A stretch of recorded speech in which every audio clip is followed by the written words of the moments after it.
بسم اللہ الرحمن الرحیم۔ لڑکیوں پر پابندی لگانے کی کیا وجہ ہے؟ ایک بار ایک لڑکی نے مولانا صاحب سے کہا، ایک بات پوچھوں؟ مولانا صاحب نے فرمایا، بولو بیٹی، کیا بات ہے؟ لڑکی نے کہا، ہمارے سماج میں لڑکوں کو ہر طرح کی آزادی ہوتی ہے، وہ کچھ بھی کرے، کہیں بھی جائے، اس پر کوئی خاص روک ٹوک نہیں ہوتی، جبکہ اس کے برعکس لڑکیوں کو بات بات پر روکا جاتا ہے، مت کرو، یہاں مت جاؤ، گھر جلدی آؤ۔ یہ سن کر مولانا صاحب مسکرائے اور فرمایا، بیٹی، آپ نے کبھی لوہے کی دکان، باہر لوہے کے گودام میں لوہے کی چیزیں پڑی دیکھی ہے؟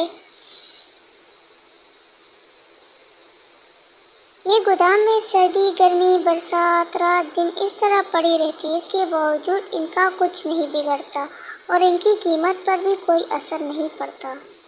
لڑکوں کی کچھ اس طرح کی حیثیت ہے سماج میں۔ اب چلو ایک سونال کی دکان میں، ایک بڑی تجوری، اس میں ایک چھوٹی تجوری، اس میں رکھی چھوٹی سندر سی ڈبی، ریشم پر نزاکت سے رکھا چمکتا ہیرا، کیونکہ جوہری جانتا ہے اگر ہیرے میں ذرا بھی خراش آ گئی تو اس کی کوئی قیمت نہیں رہے گی۔ اسلام میں بیٹوں کی اہمیت بھی کچھ اس طرح ہے، پورے گھر کو روشن کرتی جلملاتے ہیرے کی طرح، ذرا سی خراش سے اس کے اور اس کے گھر والوں کے پاس کچھ نہیں بچتا۔ بس یہی فرق ہے لڑکیوں اور لڑکوں میں۔